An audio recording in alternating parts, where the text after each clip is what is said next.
Parlons Cheval, le podcast de l'Institut français du cheval et de l'équitation.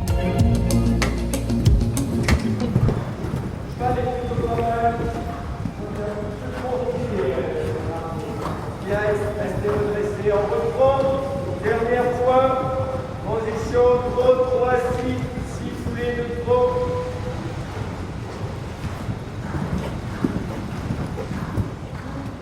Bonjour, je suis Laurent Vigneault de l'Institut français du cheval et de l'équitation. Aujourd'hui, on vous parle de la fidélité des cavaliers à leur centre équestre.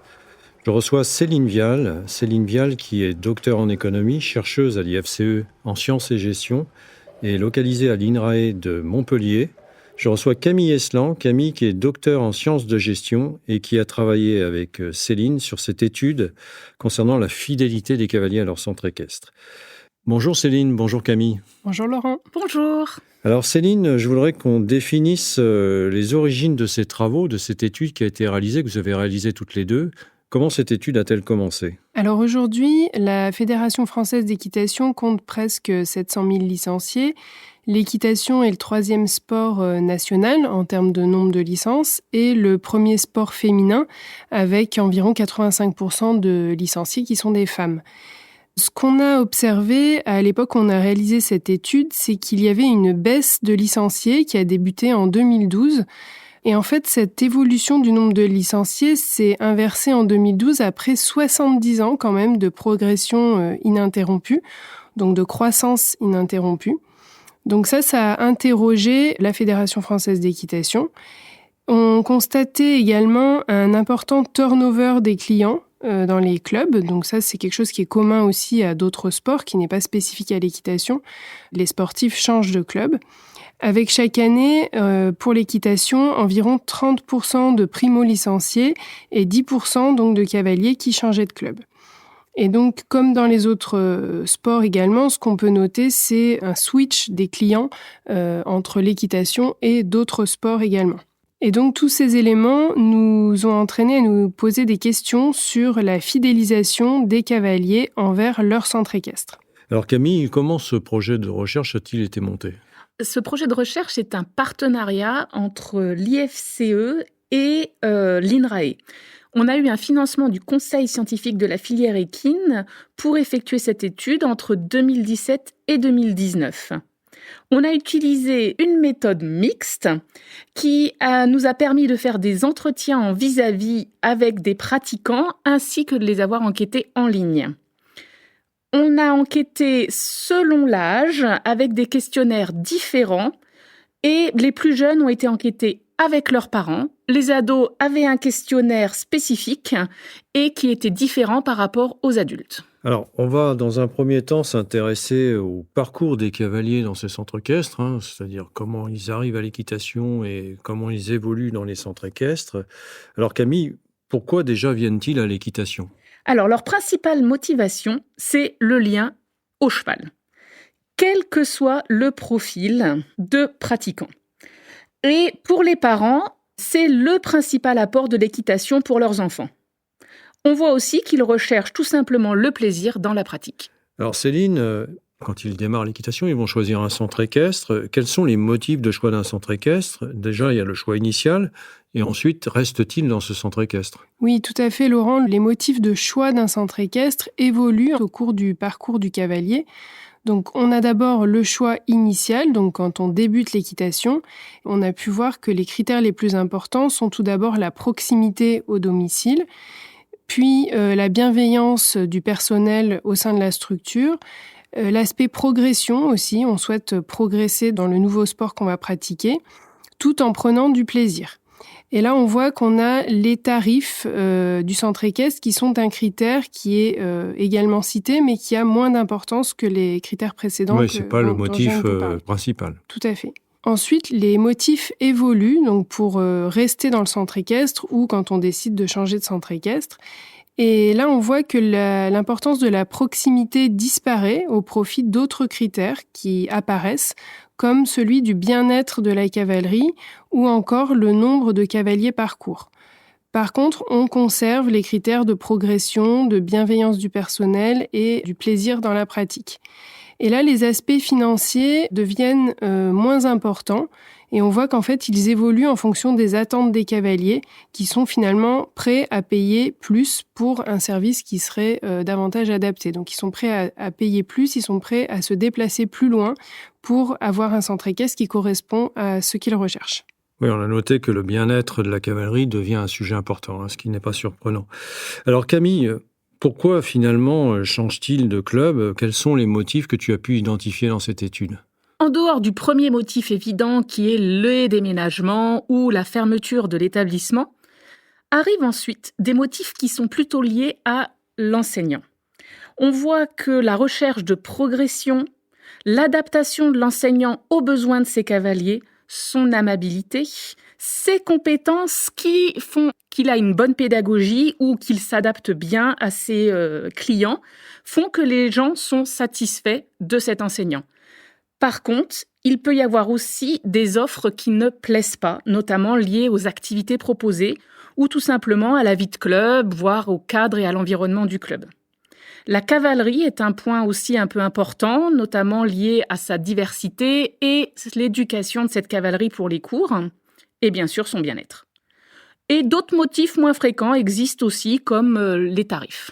Alors Céline, là on a vu les motifs pour quitter et changer de centre équestre, mais certains vont totalement quitter les centres équestres. Oui, tout à fait. Dans le parcours du cavalier, on voit que certaines personnes décident de quitter complètement les clubs pour finalement s'auto-organiser, donc devenir ce qu'on peut appeler hors structure et s'occuper eux-mêmes de la gestion quotidienne de leur équidé, indépendamment des structures professionnelles.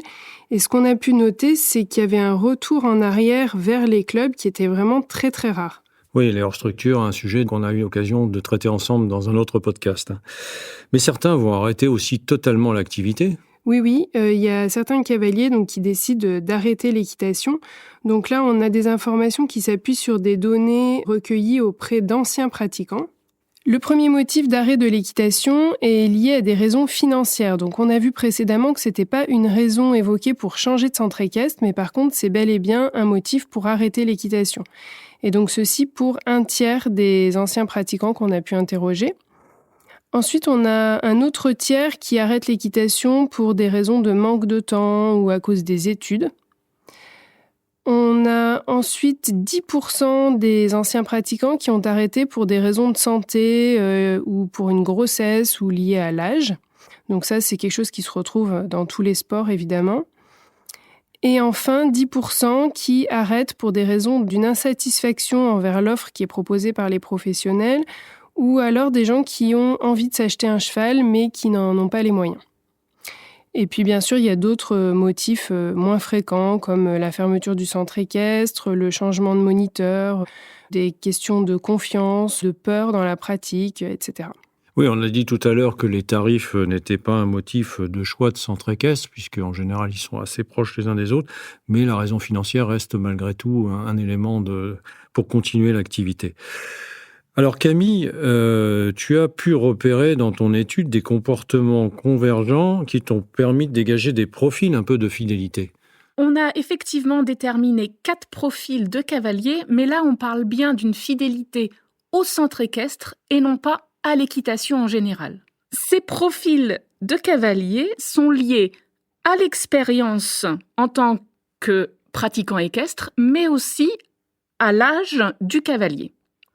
On peut voir qu'il y a des novices qui sont en fait des débutants, qui commencent l'équitation et qui sont forcément un profil un peu plus jeune en moyenne. On a aussi 2 autres profils de cavaliers qui sont plutôt jeunes en moyenne, mais expérimentés. Soit les très fidèles, soit les switchers qui changent très souvent de centre équestre. Ils représentent quand même presque 50% de notre échantillon. Ouais, c'est surprenant. Et enfin, on a un profil de seniors expérimentés qui, eux, sont assez fidèles. Oui, en même temps, c'est assez rare qu'on commence à 40 ans, non ? Eh bien, en fait, quand on commence et qu'on est novice à 40 ans, on va directement vers le profil senior expérimenté assez fidèle. Alors que le premier segment de l'équitation en France, de la Fédération française d'équitation, est les petites filles de 8 à 13 ans. Et donc, quand elles commencent en tant que débutantes, elles vont plutôt évoluer vers les profils très fidèles ou switchers. Les très fidèles, ils sont en partie dépendants de leur coach, c'est ça, non ? Ça peut être une des raisons. En fait, si on est compétiteur, on va peut-être se fidéliser à son coach, à son club pour avoir plus de facilité dans son entraînement. Mais on a aussi des gens qui s'orientent vers un club et qui sont bien intégrés au sein de leur club et de la vie communautaire du club. Alors Céline, on a pu là identifier différents profils de fidélité, différents comportements, différentes raisons pour lesquelles ces pratiquants arrêtaient ou changeaient de club. Mais maintenant, comment les responsables de centres équestres peuvent-ils fidéliser leurs clients ? Est-ce qu'il y a une méthode pour ça ? Est-ce qu'il y a des leviers possibles ? Oui, effectivement, il y a un certain nombre de leviers d'action pour augmenter, pour favoriser la fidélisation de ses clients. Donc, le premier levier qu'on va vous détailler, c'est le fait de repenser la construction de son offre. Donc, tout en restant bien sûr cohérent avec le projet de son centre équestre. C'est important de rester vraiment cohérent avec ce qu'on souhaite proposer au sein de son centre équestre.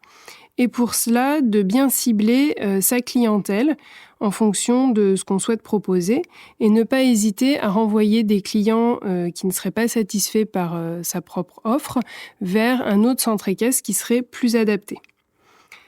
Donc pour repenser la construction de son offre, ce qui est important de penser, c'est qu'il est possible de sortir de l'offre standard, qui s'appuie principalement sur les disciplines olympiques, le passage de galop, la compétition, puisque finalement on a vu dans cette étude que c'était des choses qui n'étaient pas recherchées par tous les cavaliers, bien au contraire. Donc si on le souhaite, il est intéressant de diversifier l'offre disciplinaire de façon ponctuelle à travers des stages ou à travers des journées thématiques, ce qui peut intéresser un grand nombre de cavaliers. Il est également intéressant de développer un éventail tarifaire qui soit large et qui s'adapte aux différents budgets de ses clients. Et pour cela, ne pas hésiter à proposer des offres un petit peu novatrices et qui utilisent moins de ressources, comme par exemple un cours avec un seul cheval qui serait mobilisé pour faire du travail à pied et qui sera plus court, qui dure moins d'1 heure et qui permettent d'avoir des tarifs plus attractifs et plus abordables pour les gens. Ce qui est aussi très important, c'est de mieux exploiter la recherche de liens au cheval, qui est vraiment quelque chose de commun à tous les cavaliers. On a pu voir dans cette étude que les individus étaient attachés à l'animal et que c'était très important pour tous les pratiquants, mais pas forcément pris en compte correctement par les clubs. Donc, il est intéressant vraiment de proposer des activités qui permettent de développer ce lien au cheval et qui permettent aussi d'attribuer de façon régulière le même cheval à un cavalier.